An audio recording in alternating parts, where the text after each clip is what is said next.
Hello friends, welcome back to my channel Sneha mom lifestyle. So friends, आज के video में हम जानेंगे कि वीक बाय वीक प्रेगनेंसी में बेबी का वेट कितना होना चाहिए।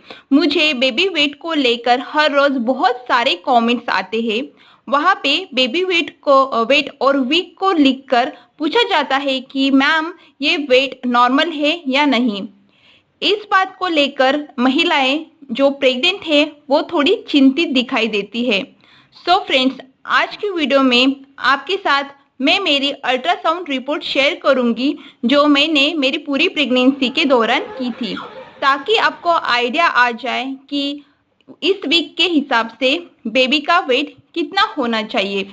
और लास्ट में मैं week by week baby weight कितना होना चाहिए और साथ में बेबी की जो लंबाई है वो कितना होना चाहिए ये भी दिखाऊंगी।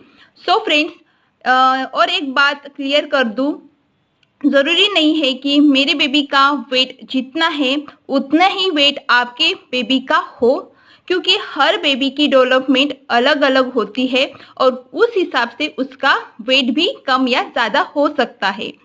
तो इस बात को लेकर आपको बिल्कुल भी टेंशन नहीं लेनी है।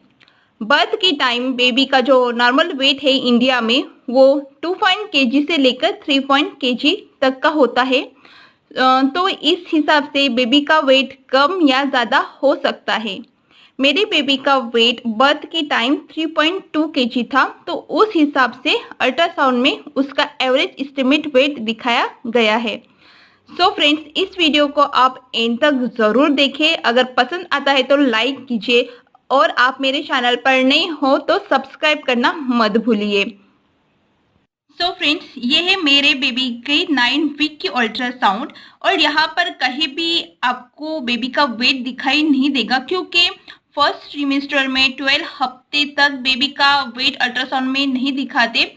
उसमें सिर्फ CR लेंथ ही दिखाया जाता है, क्योंकि बेबी बहुत ही टाइनी होता है, उसके जो हाथ पैर है वो पूरी तरह से डेवलप नहीं होते हैं, तो इसलिए उसका वेट दिखाया नहीं जाता। पर हाँ, उसका CR लेंथ दिखाया जाता है। ये CR लेंथ क्या है? इसे बोलते हैं क्राउन रम्प लेंथ, जो कि बेबी का जो हेड से लेकर उसकी दुम तक की लंबाई है वो मापी जाती है, क्योंकि बेबी के जो हाथ और पैर होते हैं वो पूरी तरह से डेवलपमेंट नहीं होते, तो एस्टिमेट वेट नहीं दिखाया जाता, क्योंकि कुछ ही ग्राम में बेबी का होता है इस वीक में। तो आप देख सकते हैं कि यहाँ पर CR लेंथ दिया गया है 9 वीक 6 डेज के हिसाब से, जो कि है 27.2 mm। तो फ्रेंड्स, ये था 9 वीक का। अब मैं दिखाती हूँ आपको 13 वीक। तो फ्रेंड्स, ये है 13 वीक की अल्ट्रासाउंड रिपोर्ट और यहाँ पर आप देख सकते हो, यहाँ फिर से बेबी का वेट नहीं दिया गया है, वहां पर CRL लेंथ ही दी गई है, जो कि 77.9 mm है 14 वीक के हिसाब से। सो फ्रेंड्स, अब ये मेरी 19 वीक की अल्ट्रासाउंड रिपोर्ट है और यहाँ पर आप देख सकते हो बेबी का जो एस्टिमेट वेट है, एस्टिमेट फीटल वेट है, वो है 328 ग्राम। और यहाँ पर आप देख सकते हो प्लस माइनस 40 ग्राम्स। इसका मतलब ये है कि फिक्स इतना ही हो, जरूरी नहीं है, इससे कम 40 ग्राम हो सकता है या फिर 40 ग्राम ज्यादा भी हो सकता है।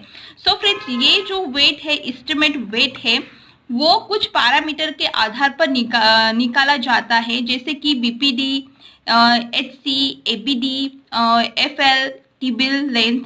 इस पैरामीटर को मेजर करके बेबी का एस्टिमेट फीटल वेट निकाला जाता है 19 वीक 20 वीक में। सो फ्रेंड्स, ये पैरामीटर्स क्या है, तो इसका डिटेल में मैंने अपने चैनल पर वीडियो बनाया है, उसके टर्म समझाए हैं, कितनी क्या लेंथ होनी चाहिए और इसका क्या मीनिंग होता है, ये पूरा मैंने डिटेल पे वीडियो बना है। आप उस वीडियो को ज़रूर देखिए, अच्छा रिस्पांस मिलता है मुझे उस वीडियो पे, काफ़ी थैंकफुल होते हैं लोग वो वीडियो बनाने के लिए। तो आप इस वीडियो को ज़रूर देखिए, उसका लिंक में ऊपर आई बटन पे या फिर एंड स्क्रीन में या फिर आपको डिस्क्रिप्शन बॉक्स में तो मिल ही जाएगा, तो आप प्लीज़ उस वीडियो को चेक करना मत भूलिए। सो फ्रेंड्स, ये था मेरा 19 वीक का।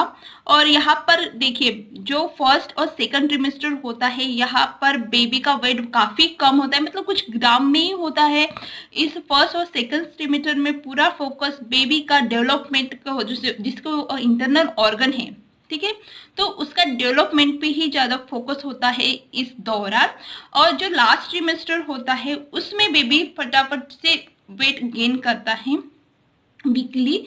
सो आप यहाँ पर कुछ ग्राम में दिखाई दे रहा है, तो आप ये ना समझे कि मेरे बेबी का वेट इतना कम क्यों है, ये कम नहीं है, उस इस वीक के हिसाब से वो इतना ही होता है। सो फ्रेंड्स, ये तो था 19 वीक का। अब मैं आपको दिखाती हूँ 36 वीक्स में की थी।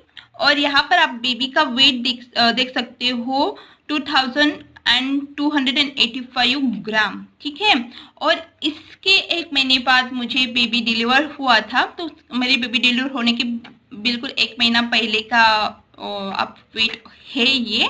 तो ये भी आप यहाँ पर दिखा है BPD SC कुछ पैरामीटर्स हैं, उस हिसाब से भी यहाँ पे ये वेट निकाला जाता है।